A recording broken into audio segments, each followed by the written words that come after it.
Hello बच्चों, क्या हाल चाल। बच्चों आज हम कोऑर्डिनेशन कंपाउंड्स में आज उनके जानेंगे कंपाउंड्स के आईयूपीएस नाम कैसे लिखते हैं। स्टूडेंट्स आपका ये चैप्टर नंबर 5 है उप सहसंयोजन यौगिक, जिसको हम कहते हैं which is coordination compounds, right. अब स्टूडेंट्स आप ये 12th class board exam 2023 to 2024 के लिए ये बैच स्टार्ट हुआ है और इस बैच के लिए में हम सभी टॉपिक को कवर करेंगे और जो टॉपिक होगा वो टॉपिक वो रहेंगे जो आपके एग्जाम में बार बार पूछे जाते हैं, राइट। अब स्टूडेंट्स जैसा कि आपने देखा है, किसी भी यौगिक का आईयूपीएसी नाम लिखें। आपको कोई भी कंपाउंड दिया गया होगा और उसका कोई भी आपको फॉर्मूला दिया होगा, किसी भी कंपाउंड का आपको उसका क्या करना है, आईयूपीएसी नाम लिखना है। आइए जानते हैं हम कैसे लिखते हैं आईयूपीएसी नाम, तो देखने की कोशिश करेंगे। जैसे कि ये आपके सामने कुछ कंपाउंड्स दिए गए हैं और इनके आपको क्या करने हैं, आईयूपीएसी नाम लिखने हैं, राइट। अगर एग्जाम में क्वेश्चन आ जाए कि right the IUPAC name of this formula, okay, या ऐसा आ जाए कि इस सूत्र का आपको आईयूपीएसी नाम लिखना है, ओके। अब स्टूडेंट्स आईयूपीएसी नाम लिखने के साथ साथ आपको कुछ चीजें याद रखनी होंगी। जैसे कि अगर मैं बात करूं, जो आपका CN होते हैं जिसको हम बोलते हैं साइनो, अगर CN अगर लगा हुआ होता है तो उसको हम बोलते हैं, उसका जो लिगेंड होता है CN, उसका नाम होता है साइनो। जहां पे आपको CO मिलता है उसके लिए हम बोलते हैं कार्बोनिल, क्या बोलते हैं, कार्बोनिल। अगर NH3 होता है तो उसके लिए हम बोलते हैं एमीन, क्या बोलते हैं, एमीन, और इंग्लिश में क्या बोलते हैं, एमाइन, ओके। H2 होता है तो उसके लिए हम क्या बोलते हैं, एक्वा, क्या बोलते हैं, एक्वा। और Cl के लिए और Br के लिए क्लोरो ब्रोमो, इस तरह से हम बात करते हैं। और NO2 के लिए नाइट्रो बोलते हैं, राइट। अब स्टूडेंट्स अगर ये तो आपको पता चल गया कि किस लिगेंड के लिए हम क्या नाम लेते हैं। CN के लिए सर साइनो लेते हैं, CO के लिए कार्बोनिल लेते हैं, H2O के लिए सर एक्वा लेते हैं, और NH3 के लिए सर एमीन लेते हैं, और Cl के लिए सर क्लोरो लेते हैं, राइट। अब सर इनकी ऑक्सीडेशन स्टेट हमें पता है, ये आपने लिख दी है। अब हम बात करते हैं किसी एक कंपाउंड के बारे में बात करते हैं। अगर स्टूडेंट्स अगर हम इस कंपाउंड के बारे में बात करें कि NiCO4 का होल्ड वाइज 4, ठीक है। अब देखो सबसे पहले आपको इसका आईयूपीएसी नाम लिखने से पहले आपको एक चीज जानना होगी। यहाँ पे जो CNi जो है आपका, यहाँ पे क्या है, ये एक सेंट्रल एटम है, क्या है, सेंट्रल एटम, जिसको हम बोलते हैं केंद्रीय परमाणु। अगर आप किसी भी कंपाउंड का आईयूपीएसी नाम लिख रहे हैं तो पहले आप उसके स्क्वायर ब्रैकेट देखेंगे। अगर उसके स्क्वायर ब्रैकेट के सबसे अगर बाहर कुछ है तो उसको देखेंगे, अगर बाहर नहीं है तो आप पहले क्या करेंगे, उस स्क्वायर ब्रैकेट के अंदर जाएंगे। अगर मैं इसके अंदर देखता हूं तो इसकी ना यहाँ पे बाहर भी कुछ नहीं है और यहाँ पर भी कुछ नहीं है, राइट। अब देखो ये क्या है, इसके आसपास कुछ नहीं है, लेकिन ये कंपाउंड क्या है, अपने आप में एक सिंगल है, और यहाँ पे भी एक देखें लिगेंड ओनली 1% है, राइट। अब इसका आईयूपीएसी नाम लिखने के साथ साथ आपको बहुत चीजें ध्यान रखनी होंगी। अगर आप इस टाइप की कंडीशन में जाते हैं तो सबसे पहले आप लिगेंड को देखते हैं। किसको देखते हैं, लिगेंड को। अगर मैं बात करता हूं, यहाँ पे मेरा जो लिगेंड है वो CO है, क्या है, लिगेंड CO है। अब CO से मेरा काम नहीं चलने वाला। सबसे पहले मैं देखूंगा मेरे पास जो स्क्वायर ब्रैकेट है उसके अंदर कितने लिगेंड है। अगर लिगेंड 1% होगा तो पहले लिगेंड 1% होगा, फिर उसके देखूंगा उसके साथ साथ कितने उसके मल्टीपल हैं। अगर देखो यहाँ पे मल्टीपल कितना है, 4 है, कितना मल्टीपल कितना, 4। अब जैसे कि आप जानते हैं, अगर आप 9th और 10th क्लास 11th क्लास में आपने पढ़ा है, 1 के लिए आप मोनो बोलते हैं, 2 के लिए डाई बोलते हैं, 3 के लिए ट्राई बोलते हैं, 4 के लिए टेट्रा, 5 के लिए पेंटा और 6 के लिए हेक्सा बोलते हैं, राइट। अब जैसे कि अगर मैं बात की यहाँ पे यहाँ पे 4 है, कितना है, 4। तो 4 है तो अगर हमारे यहाँ पे लिगेंड क्या है, CO है। सर हम पहले कार्बोनिल नाम नहीं देंगे, यहाँ पे हम पहले कार्बोनिल नाम नहीं देंगे। सबसे पहले हम क्या देंगे, उसके जितने मल्टीपल होंगे। अगर यहाँ पे CO2 होता है तो हम सर बोलते हैं डाई, अगर 3 होता है सर हम बोलते हैं ट्राई, लेकिन सर यहाँ पे कितने हैं, 4, तो हम 4 के लिए क्या बोलेंगे सर, टेट्रा, क्या बोलेंगे sir, tetra, sir tetra, right. अब सर यहाँ पे जो CO होता है, ठीक है, CO जो था उसके वहां पे मल्टीपल में कितने थे सर, 4 थे। 4 के लिए हमने बोला सर टेट्रा होता है। और जो सर CO होता है उसके लिए हम क्या बोलते हैं, उसके नाम, उसके लिए जो नाम आता है हमारा कार्बोनिल आता है। क्या आता है सर, कार्बोनिल, क्या आता है सर, कार्बोनिल,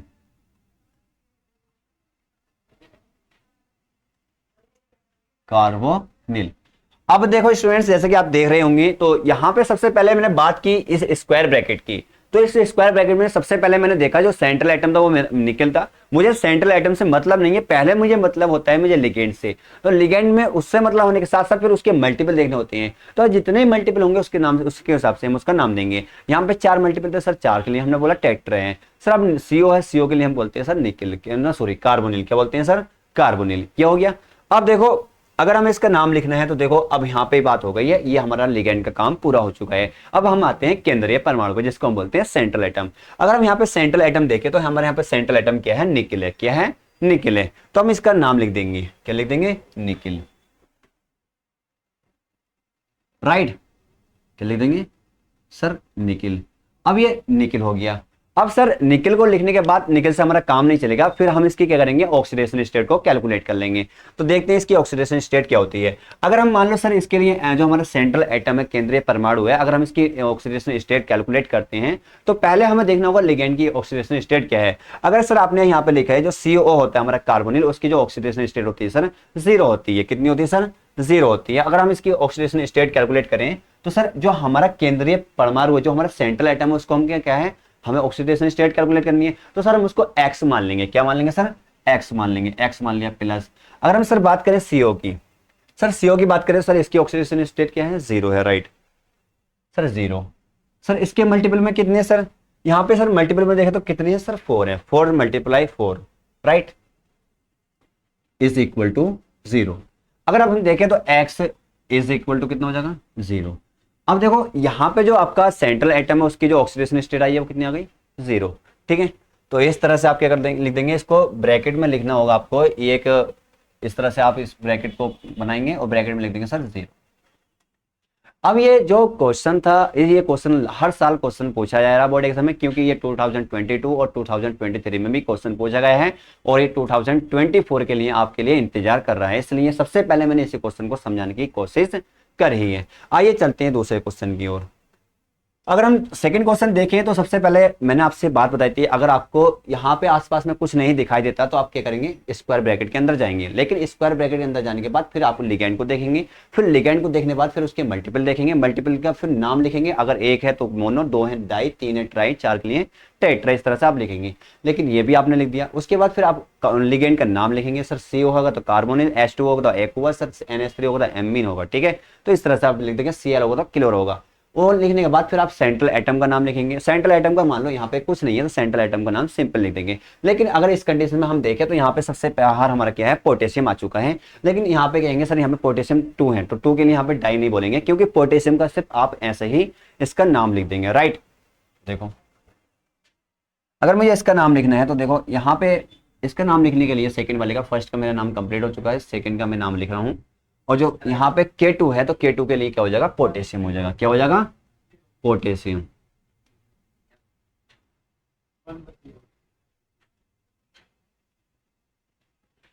ठीक है सर, ये जो ब्रैकेट के बाहर था उसका काम पूरा हो चुका है। अब हम चलते हैं ब्रैकेट के अंदर। जैसे हम ब्रैकेट के अंदर जाते हैं तो हम क्या देखते हैं, लिगैंड को देखते हैं। सर यहाँ पर लिगैंड को देखने के बाद हम देखते हैं तो यहाँ पे इसके मल्टीपल कितने हैं, 6 हैं। सर 6 के लिए हम लेते हैं हेक्सा। क्या लेते हैं, हेक्सा।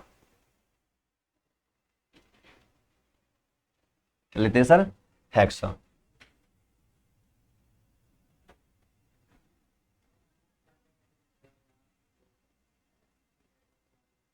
हेक्सा राइट, लेते हैं हेक्सा। अब CN के सर, CN के लिए क्या लेते हैं सर, साइनो। क्या लेते हैं, साइनो।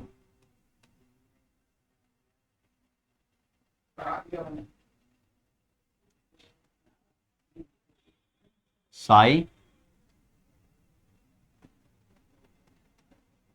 हाँ साइनो इस तरह से लिखे, अगर किस तरह से, इस तरह से।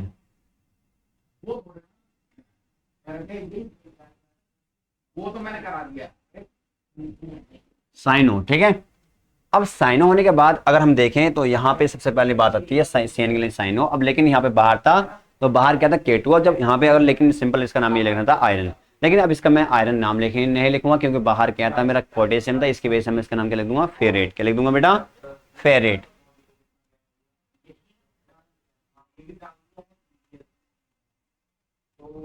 ठीक है, अब क्या करूंगा मैं, इसकी ऑक्सीडेशन स्टेट कैलकुलेट कर लूंगा। अगर जैसे मैं इसकी ऑक्सीडेशन स्टेट कैलकुलेट करता हूं तो देखो यहां से जब बात आती है, अब इसको मैं रब कर देता हूं राइट, क्योंकि यहां से ऑक्सीडेशन स्टेट कैलकुलेट कर लेता हूं। अब मैं इसको तो x मानूंगा और इसकी कितनी होती है सर, +1 होती है। और सर मल्टीपल में कितनी है सर, 2 है, मल्टीप्लाई 2। सर मुझे एफ की निकालिए +x। सर CN की कितनी होती है, -1 होती है, मल्टीप्लाई कितनी है सर, 6 है, इज इक्वल टू 0।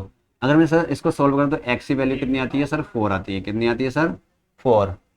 राइट, तो सर फेरेट 4। ठीक है, देख लो एक बार, क्लियर। तो इस तरह से आप इसको भी कर सकते हैं, कोई दिक्कत तो नहीं है। ठीक है, अब देखते हैं नेक्स्ट को। अगर हम नेक्स्ट की बात करते हैं तो देखो यहाँ पे क्या हो रही है, सेम कंडीशन वही है, पोटेशियम तो सोडियम। ठीक है, पोटेशियम भी करके लिखना है, आपको सोडियम लिखना है। बट अब हम देखें यहाँ पे लिगेंड एक से ज्यादा है, क्या है, लिगेंड एक से ज्यादा है। अब कंडीशन आ जाती है कि अब ऐसा नहीं करना आपको, अब जो लिगेंड का जो नाम देना आपको वो इंग्लिश के जो अल्फाबेट हैं, जो इंग्लिश के अल्फाबेट हैं उसके हिसाब से उनका आपको नाम लिख देना है, राइट। अब देखो मैं इस यहाँ पे बात करता हूँ तो यहाँ पे 5 के लिए जो H2 होता है उसके लिए होता है एक्वा, जो कि वो ए से स्टार्ट होता है। किससे स्टार्ट होता है सर, ए से। अगर सर हम NH3 की बात करें तो NH3 क्या होता है, एमीन होता है, जिसको हम एमाइन बोलते हैं। यहाँ पे ये भी ए से स्टार्ट होता है सर, कोई दिक्कत नहीं है सर। अब देखो दोनों ए से ही स्टार्ट हो रहे हैं, लेकिन सबसे पहले हमारा क्या आ रहा है, एक्वा आ रहा है, तो इसके लिए हम इसका नाम लिख देंगे। तो देखो बेटा थर्ड के लिए बाहर आपका क्या है, सोडियम है, सोडियम तो आप यहाँ से लिख देंगे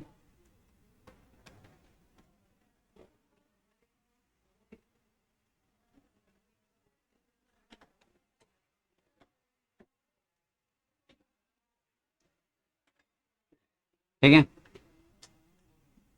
सोडियम, सोडियम के बाद क्या आ गया, पेंटा एक्वा, क्या आ गया बेटा, पेंटा एक्वा, पेंटा। H2O के लिए क्या होता है, एक्वा, एक्वा। और जी क्या यहाँ पे देखो बेटा, और NH3 के लिए क्या होता है, एमीन होता है। तो दो के लिए क्या होता है, डाई, डाई, डाई एमीन।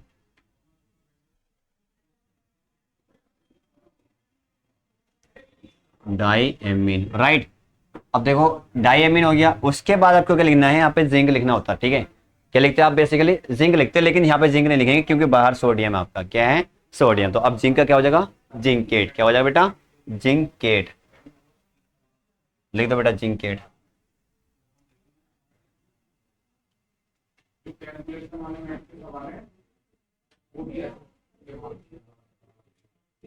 ठीक है, अब इसकी ऑक्सीडेशन स्टेट कैलकुलेट कर लो। अब जैसे ही इसकी ऑक्सीडेशन स्टेट कैलकुलेट करो तो यहाँ पे +2 आ जाएगी, क्योंकि 1 होती है मल्टीप्लाई 2 + 2, इसकी 0 होती है, इसकी 0 होती है 3, और माइनस की 3। अब प्लस की 2 माइनस की 3 कितना बचेगा, माइनस का 1, और माइनस के 1 उधर जाके क्या हो जाएगा सर, प्लस का 1 हो जाएगा। तो कितनी आ जाएगी sir, zincate first, zincate first. तो इस तरह से आप इसको भी कर सकते हैं। तो यहाँ पे आपको मैंने 3 एग्जाम्पल बता दिए हैं, अभी 1-2 एग्जाम्पल और बता देता हूँ, उसके बाद बाकी आप खुद करेंगे। जैसे कि अगर बात करते हैं, इसकी बात कर लेते हैं, ये भी अलग टाइप का आ जाता है कुछ है।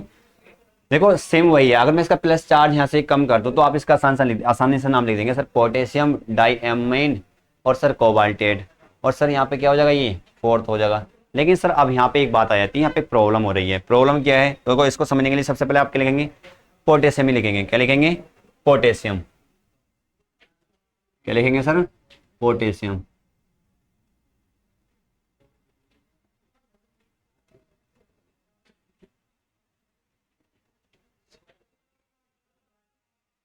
सर पोटेशियम हो गया, राइट।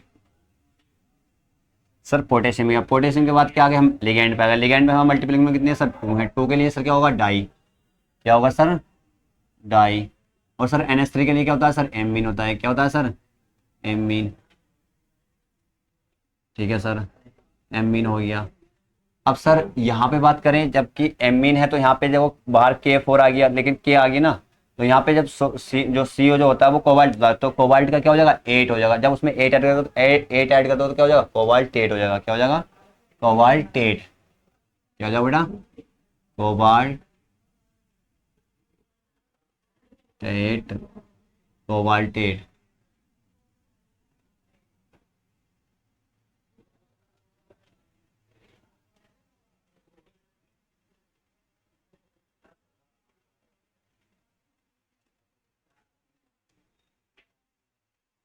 कोबाल्टेट।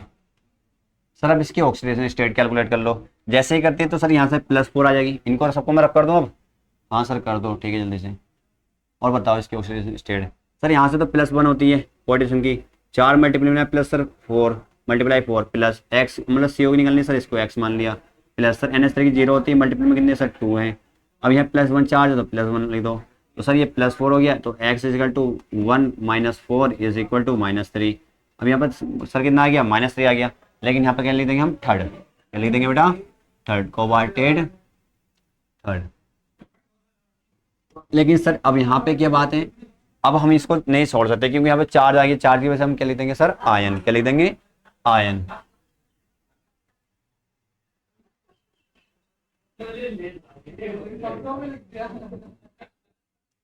ठीक है, तो इस तरह से आप इसका भी नाम लिख सकते हैं।